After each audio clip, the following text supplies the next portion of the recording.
Όπου πάμε φέρνεις το κρύο. Γιατί κρύο στο Hogwarts, κρύο και σήμερα, δηλαδή εδώ τόση ώρα με το coach είχαμε ήλιο. Κάτι λάθος γίνεται, δηλαδή. Άνθρωπος από την Κρήτη και να φέρνει το κρύο δύσκολο.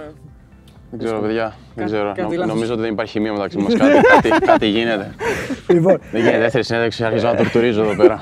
πριν αρχίσουμε τις ερωτήσεις του κοινού, θα θέλαμε λίγο να πούμε, γιατί τα είπαμε off camera και είναι μια μεγάλη ιστορία νομίζω. Και γενικά η όλη συνεργασία σου με τον Άγγελο Αναστασιάδη. Τον είχες στον Πλατανιά. Ναι. Έτσι δεν είναι? Πώς είναι η εμπειρία έτσι, να έχεις coach τον Άγγελο Αναστασιάδη? Εντάξει, νομίζω ότι μπορώ να γράψω ένα βιβλίο μόνο από τη συνύπαρξή μου στον κύριο Άγγελο. Νομίζω ότι ήταν κάτι εκπληκτικό. Δεν πρόκειται να περάσει. Νομίζω ότι είναι ένας άνθρωπος που μπορεί να σου φτιάχνει διάθεση καθημερινά. Βέβαια, αυτό αρκεί στο να έχεις μια καλή σχέση μαζί του και να μπορέσεις να καταλάβεις τι εστί Άγγελος Αναστασιάδης, διότι είναι λίγο ένας άνθρωπος ιδιαίτερος που πολλές φορές η ευθύτητά του απέναντί σου σε στεναχωρεί, παρεξηγείσαι. Οπότε, αν καταλάβεις το πώς σκέφτεται και ότι δεν πρέπει να παρεξηγήσεις αυτά που λέει, τότε νομίζω ότι είναι κάτι εκπληκτικό να τον έχεις μέσα στην ομάδα. Σε έλεγε πεθαμένο και εσένα? Όλους. Όλοι ήμασταν πεθαμένα, δεν υπήρχε ένας άνθρωπος ζωντανός, ήταν όλοι πεθαμένοι. Πες λίγο την ιστορία με το που έστειλες την μπάλα κάτω εκεί στα Χανιά, στον κόλπο.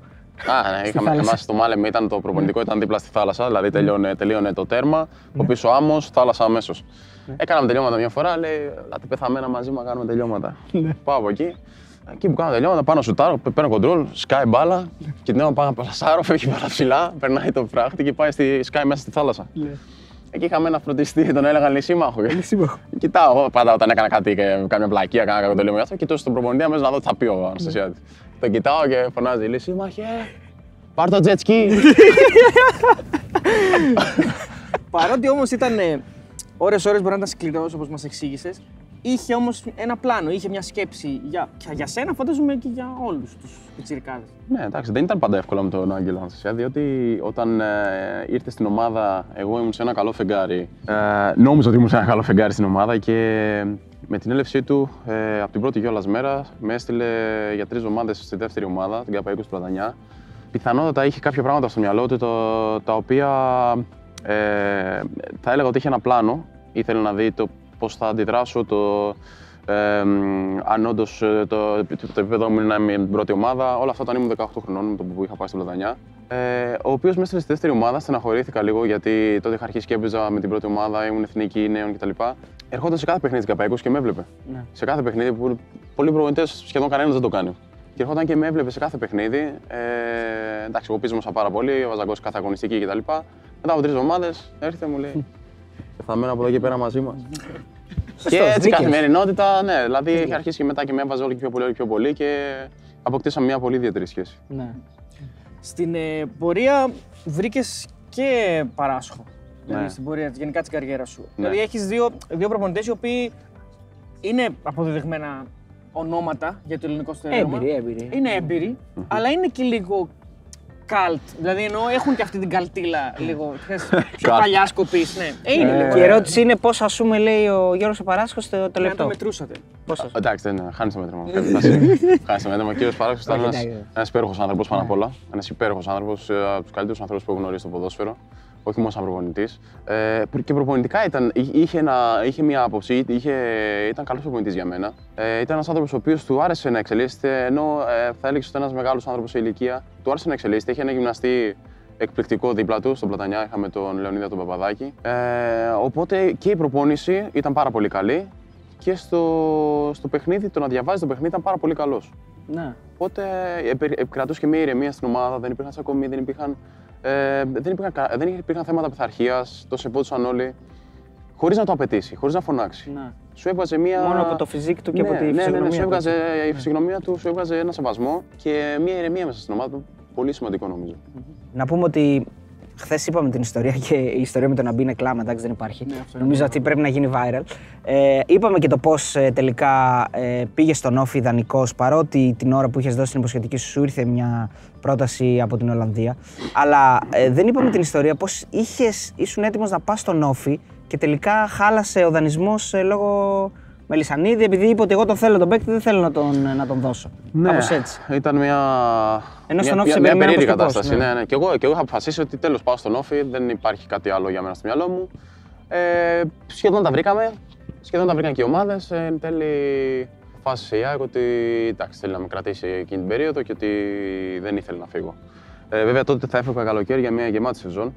Αμέσως μόλις και τελειώσει ο διαγωνισμός μου από τον Όφη, επέστρεψα και θα έφευγα για να μείνω μία χρονιά στον Όφη και βλέπαμε μετά τι μελιγενέστε. Τελευταία στιγμή κάτι χάλασε, όπως έχουν πει και οι άνθρωποι από την ΑΕΚ, και δεν πήγα. Κάτι το οποίο βέβαια με στεναχώρησε εκείνη τη στιγμή, γιατί ήξερα ότι το να μένει σε μια κατάσταση άρρωστη που βίωνα εγώ, μόνο πίσω σου πάει και για μένα Όφη ήταν ένα πολύ χαρούμενο περιβάλλον, ένα πολύ οικείο περιβάλλον και μια ομάδα η οποία αγαπώ και ένιωθα πάρα πολύ όμορφα.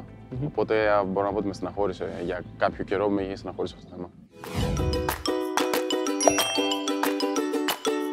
Λοιπόν, είπαμε στον Γιώργο ότι πρέπει να κονίσετε τη μνήμη του για το κλασικό quiz που κάνουμε σε όλους τους συνεργαζόμενους.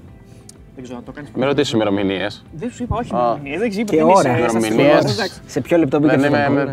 Η γυναίκα μου λέει είμαστε 7 χρόνια κλείνουμε. Κάνουμε, λέω. Πότε πέρασαν αυτά. Πότε πέρασαν 7 χρόνια. Άμα περνάς ωραία έτσι, βέβαια, αυτό ακριβώς. Αν περνάς όμορφα. Λοιπόν, γκολ και assist φέτος με τη Celtic σε όλες τις οργανώσεις. 13-1.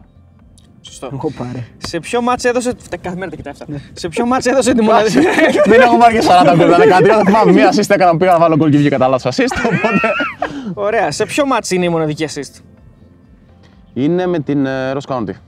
Πόσο έληξε και πού ήταν. 4-0. Είχα βάλει 3 γκολ και έκανα μία assist. Σωστό. Κόντρα σε ποια ελληνική ομάδα έχει 7 νίκες σε 9 μάτς. 7 νίκες σε 9 μάτς. Αυτό πιάνει και Πλατανιά και ΑΕΚ, έτσι. Και Όφη. Όλα, όπου και να. Με όποια ομάδα κόντρα σε αυτήν την ομάδα. Πώς Λεβαδιακό. Όχι. Έχω άλλη μία. Έχεις. Όλα τις 10 μου. Οκ. Δεν το βρει ποτέ. Να σου πω 15 ομάδες. Δεν το βρει. Δεν το βρω. Δεν το βρει. Έτσι, εγώ θέλω να είμαι αισιόδοξος. Πιστεύω θα το βρεις. Κοίτα, να σου πω την αλήθεια, μεγάλη ομάδα δεν είναι σίγουρα, διότι με την ΑΕΚ ντέρμπι δεν κερδίζαμε εύκολα. Είχαμε κερδίσει την πρώτη χρονιά τα ντέρμπι, μετά είχαμε θέματα στα ντέρμπι, οπότε... Είχαμε αναγούλες. Ατρόμητο. Όχι. Όχι, Θα το πω. Όχι, δεν θα το πεις. Δυτική Ελλάδα. Δυτική Ελλάδα.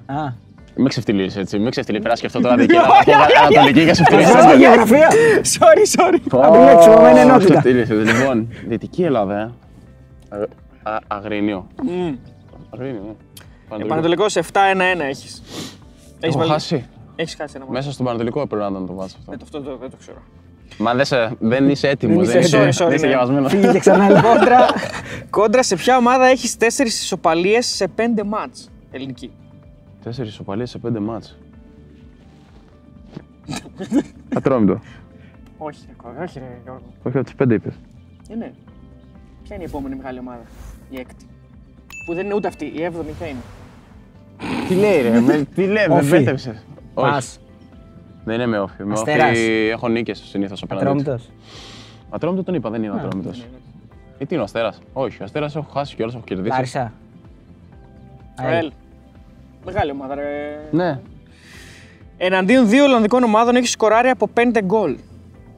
Εναντίον 2. 2 Ολλανδικών ομάδων έχεις 5 σε αυτήν και 5 στην άλλη. Ποιες είναι. Χάγη και Φίτες. Σωστό. Είναι εύκολο γιατί στο ένα από τα 2 παιχνίδια και με τις 2 ομάδες έβαλα 4. Οπότε στο άλλο θυμάμαι ότι έχω βάλει 1. Ήταν λίγο εύκολο, ναι. Κόντρα σε ποια ομάδα έχεις μία ισοπαλία και 7 ήττες και δεν έχεις σκοράρει ποτέ εναντίον της. ΠΑΟΚ. Δεν έχω σκοράρει ποτέ. Πάντα το έχω αποθυμένο να σκοράρω απέναντι στην ΠΑΟΚ γιατί ήταν η μόνη ομάδα που δεν σκοράρα απέναντί της. Όχι ΠΑΟΚ σαν ΠΑΟΚ, ότι θα είχα αποθυμένο να σκοράρω με τον ΠΑΟΚ, αλλά ήταν η μοναδική ελληνική ομάδα που δεν είχα σκοράρει απέναντί της. Έλα, μόλις τις άλλες 3 σκοράρει. Εντάξει, δεν μπορώ να λογαριάσω την ΑΕΚ ότι δεν σκοράρει απέναντι στην ΑΕΚ. Αλλά όχι, στην ΑΕΚ. Παναθηναϊκό και Ολυμπιακό έχω σκοράρει, ναι. Και με τον Πλατανιά έχω σκοράρει απέναντι στον Ολυμπιακό και τον Παναθηναϊκό. Κόντρα σε Άρη. Κόντρα σε Άρη. Δεν είμαι σίγουρος. Μπορεί και όχι. Μπορεί και όχι. Ποιο είναι το ρεκόρ σου κόντρα στην ΑΕΚ. Τι εννοείς ρεκόρ. Σαν αντίπαλος. Νίκης, ισοπαλίες, πόσα παιχνίδια σύνολο. 6. Τι 6. 6 μάτς. Απέναντι στην ΑΕΚ αντίπαλος. Λοιπόν, όταν τη χρονιά που έπεσε η ΑΕΚ νομίζω κέρδισα μία φορά. Πρέπει να έχω χάσει πόσα παιχνίδια, 6 παιχνίδια. Ή 4-1-1 είναι, ή 5-1-0. 4-1-4. Ναι. Κόντρα σε. Ναι, 4 είτε. Σωστά. Κόντρα σε ποια ελληνική ομάδα, τις μεγάλες σε εισαγωγικά, έχεις παίξει 29 λεπτά όλο και όλο. Κόντρα σε ποια ελληνική ομάδα. 29 λεπτά, όχι παραπάνω. Α, το ξέρω εγώ. Μάλλον. Καθώς μου το ξέρει και ο Γιώργος. Απόλλωνας. Όχι ρε, τις μεγάλες λέει. Από τις μεγάλες. Μόνο 29 λεπτά έχω παίξει. Κόντρα της. Κόντρα, εναντίον της. Με τη φανέλα θα γενικότερα. Γενικότερα. Και από τις μεγάλες. Δεν το ξέρω. Ο Άρης. Ναι. Σε ποιο μάτι θυμάσαι? 29 λεπτά. Είχα παίξει. Δεν πρέπει να έχω παίξει Χαριλάου. Ήταν με την ΑΕΚ. Με την ΑΕΚ. Με την ΑΕΚ ήταν. Και είχαμε κάνει και γκέλαγη. Ισοπαλία 1-1 εντός έδρας. 29 λεπτά έπαιξες σε μπήκες αλλαγή. Δεν έχεις παίξει ποτέ στο Χαριλάου? Ποτέ. Έχω υπάρξει τρεις φορές αποστολή. Μία-δύο με τον Πλατανιά και με την ΑΕΚ μία-δύο. Δεν έτυχε να παίξω. Μάλιστα, ωραία. Ο φίλος ο Πάνικ 13. Ουτρέχτη ή Άμστερνταμ? Δεν ξέρω γιατί ρωτάει. Σαν πόλη. Ναι. Και Ουτρέχτη είναι πολύ ωραία. Εντάξει, Άμστερνταμ νομίζω είναι νούμερο 1. Ποια είναι τα δικά του football strengths and weaknesses? Δούλεψε πολύ τα weaknesses του για να πάρει φανέλα βασικού με την ΑΕΚ ή δεν χρειάστηκε γιατί απλά τον εμπιστεύτηκαν? Τέλος πάντων, θα πω γενικότερα για τις αδυναμίες. Δυνατό σημείο σίγουρα είναι η δύναμή μου. Το στοιχείο να μπορώ να παίξω με πλάτη, το στοιχείο να μπορώ να σκοράρω εύκολα. Προσπαθώ και βελτιώνω πολύ το κεφάλι μου, οπότε μπορώ να πω ότι πλέον και στο ψηλό παιχνίδι είμαι αρκετά καλός. Με όλα αυτά που έχω προαναφέρει πρέπει να τα βελτιώσω ακόμη περισσότερο, έτσι είναι δεδομένο αυτό. Από τις αδυναμίες μου θα έλεγα ότι καμιά φορά το πάθος μου είναι περίσσιο και δεν πρέπει να το ελέγχω.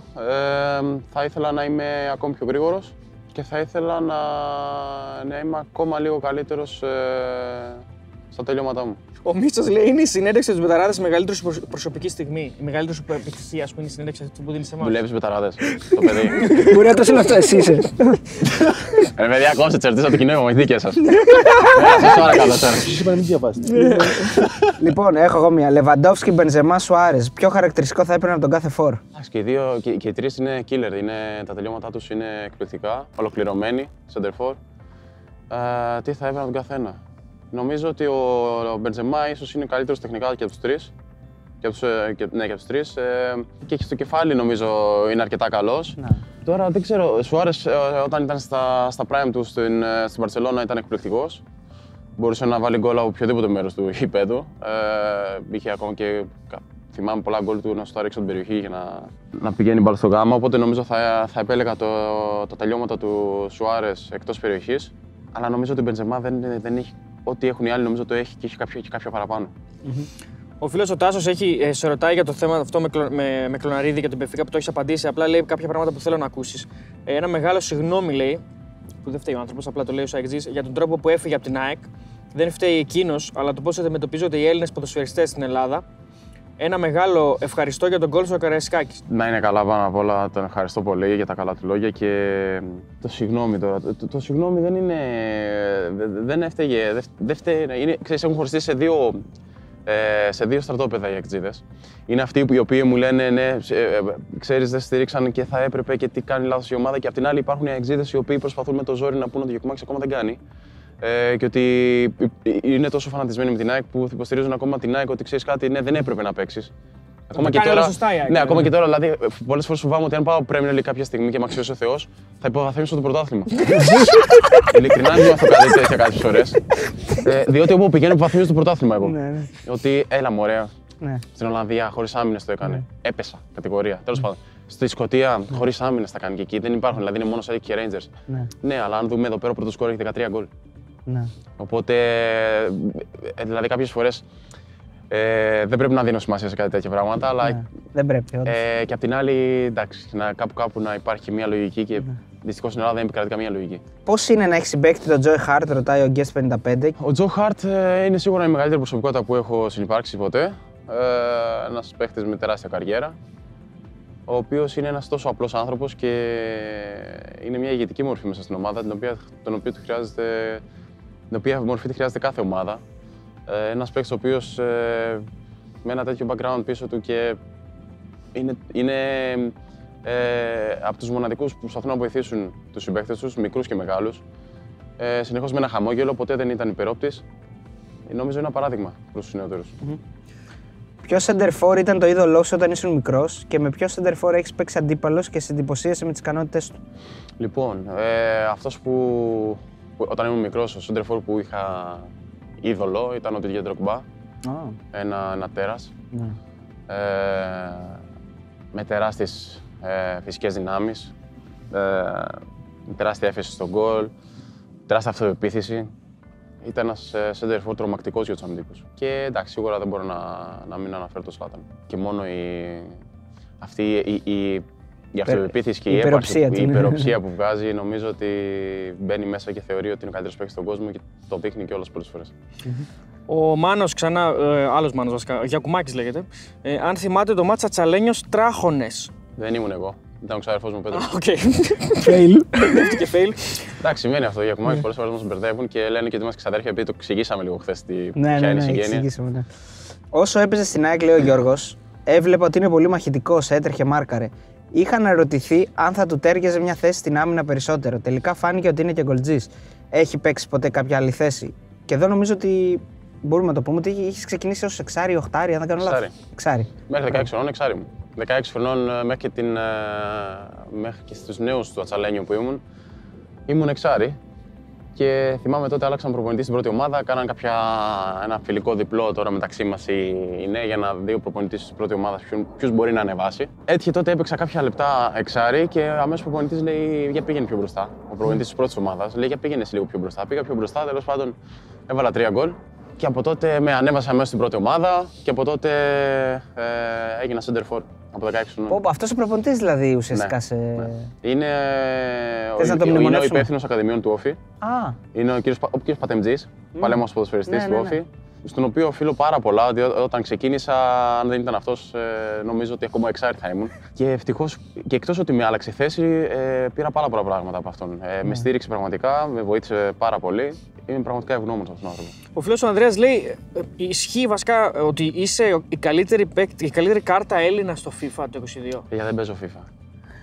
Δεν παίζω FIFA και δεν ξέρω τα ratings και τα λοιπά, αλλά πέρυσι είχα παραλάβει δύο κάρτες στο Φέλνο, μου είχαν έρθει, είχαν αναβαθμιστεί. Άντε, ναι, 2 φορές και ήταν ωραίο, το είχα πάρει στο σπίτι, μεταφορική ήταν μαρτύριο γιατί ήταν χάρτινο, ήταν από χαρτόνι και ήταν πολύ μεγάλο και δεν μπορούσα να το μεταφέρω, ακόμη και μεταφορική θα το έφερνε ζευλωμένο, δηλαδή θα το έφερνε κάπως έτσι. Εκεί είχαμε λίγο θέμα πώς θα το φέρουμε. Ένας φίλος ο Όλωνον λέει, εγώ πιστεύω πως ταιριάζεις πολύ στο roster της Brighton, αλλά εσύ σε ποια ομάδα της Premier League θα ήθελες να αγωνιστείς? Εντάξει, παιδιά, η Premier League είναι ύψιστη τιμή, νομίζω, σε μια ποδοσφαιρική καριέρα. Πέρα από το κομμάτι της εθνικής, το να παίξεις το καλύτερο πρωτάθλημα του κόσμου είναι εκπληκτικό. Σίγουρα είναι ένας από τους τεράστιους στόχους που έχω, να πάρω μια μεταγραφή στην Premier League και μακάρι να τα καταφέρω τα επόμενα χρόνια. Ο φίλος ο Κουλούρης λέει, αν θα ξαναγύρναγε στην ΑΕΚ της Αγίας Σοφιάς στο μέλλον, γιατί νομίζω ότι πρέπει να αλλάξει την ομάδα, αυτό το έχεις απαντήσει, αλλά αν θα ξαναγυρνούσες? Ποτέ μην λες ποτέ με τις άποψεις εγώ στο ποδόσφαιρο. Ποτέ δεν θέλω να λέω μεγάλα λόγια, γιατί έχουμε δει πολλές φορές κάποιοι παίκτες να λένε μεγάλα λόγια και μετά περνάνε τα χρόνια και έρχεται η στιγμή αυτή και υπάρχει μια κολοτούμπα. Οπότε, γιατί και αυτοί δεν μπορούσαν να προβλέψουν τις καταστάσεις που θα γινόταν στο μέλλον. Οπότε δεν μπορώ να πω μεγάλα λόγια, γιατί ποτέ δεν ξέρεις. Ο Τάσος ρωτάει τι προτιμάς, σκοτσέζικο χάγκις ή ελληνικό γαρδουμπάκι? Τι, σκοτσέζικο? Χάγκις, ναι, ή ελληνικό γαρδουμπάκι? Τίποτα από τα δύο δεν τρώω, δυστυχώς. Θα τον απογοητεύσω το φίλο μου, αλλά δεν τρώω τίποτα από τα δύο. Ωραία. 5 αγαπημένοι του top επίπεδου παίκτες. Οι 5 αγαπημένοι σου. 5 αγαπημένοι ever. Τώρα, ενεργοί. Full time. Full time. Νούμερο 1 Ροναλντίνιο. Νούμερο 2 Ρονάλντο, Κριστιάνο. Δυστυχώς τον μεγάλο Ρονάλντο δεν πρόλαβα πολύ, αλλά τα βίντεο που έχω δει σίγουρα θα τον επέλεγα. Ναι, δεν τον πρόλαβα. Είσαι 10 χρόνια μεγαλύτερος. Είμαι 10 χρόνια μεγαλύτερος. Οριακά δεν τον πρόλαβα, ναι, ήμουν πολύ μικρός.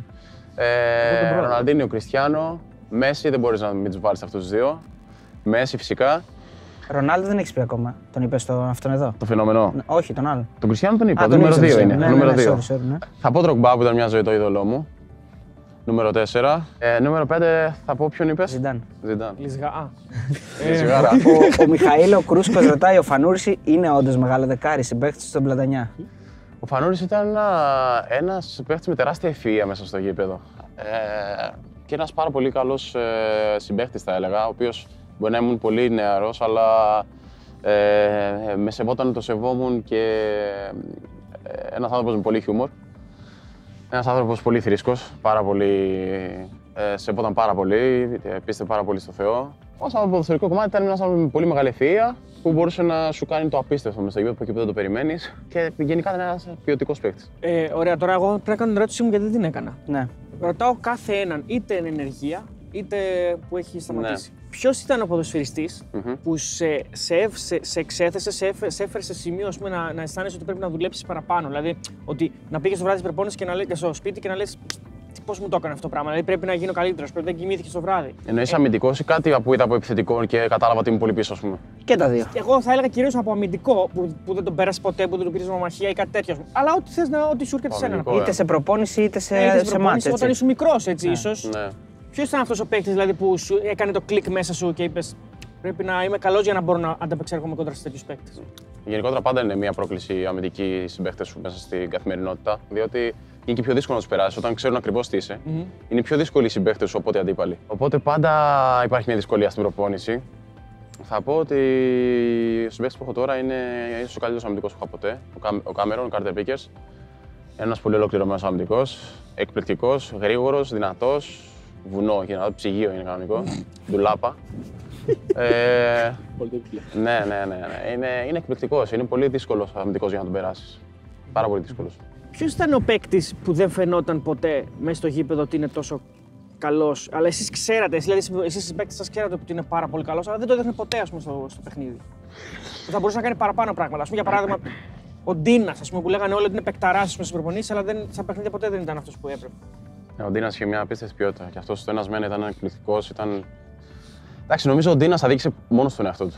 Νομίζω ότι είχε ένα θέμα τεμπελιάς που δεν δούλεψε όσο έπρεπε για το ταλέντο. Δηλαδή, αν το ταλέντο του δουλευόταν, νομίζω ότι θα έκανε πολύ ωραία πράγματα. Θα έκανε πολύ μεγάλη καριέρα. Είναι ένα τέτοιο παράδειγμα. Ναι, είναι ένα τρανό παράδειγμα. Αυτό που λες. Είναι ένα τρανό παράδειγμα. Γενικότερα στην Ελλάδα είναι πάρα πολλά τα παραδείγματα που έχω τέτοιες φύσεως, οι οποίοι είχαν πολύ μεγάλο ταλέντο και δεν δουλεύτηκαν. Οπότε έμειναν και στάσιμοι, θα έλεγα. Και συνήθως έχει και κατηγούσα. Δεν υπάρχει μόνο σταθερότητα, έχει κατηγούσα. Η πορεία σου φθήνει. Εντάξει, παιδιά, ήταν πολύ ωραία. Σας ευχαριστώ πάρα πολύ. Μακάρι να μην κρυώναμε τόσο πολύ και δύο συνεντεύξεις. Δεν ξέρω τι έχει γίνει εδώ πέρα. Εμείς θα τα πούμε στην Κρήτη. Θα τα πούμε στην Κρήτη. Ήταν ό,τι χειρότερο έχω κάνει στη συνέντευξη. Ό,τι χειρότερο. Είστε ό,τι χειρότερο έχω γνωρίσει. Ποιο χύμα. Είμαστε με το Σιώπη, ταιριάζουμε με το Σιώπη. Ναι, με το Σιώπη είσαστε ένα και ταυτό. Πέρασα εκπληκτικά, συνεχίστε αυτό που κάνετε. Χρειάζεται το χιούμορ, χρειάζεται να περνάμε λίγο καλά συνεντεύξεις γιατί έχουμε βαρεθεί αυτή τη σοβαρότητα. Έτσι ακριβώς. Και ελπίζω να τα ξαναπούμε σύντομα. Ευχαριστούμε πολύ. Να είσαι καλά.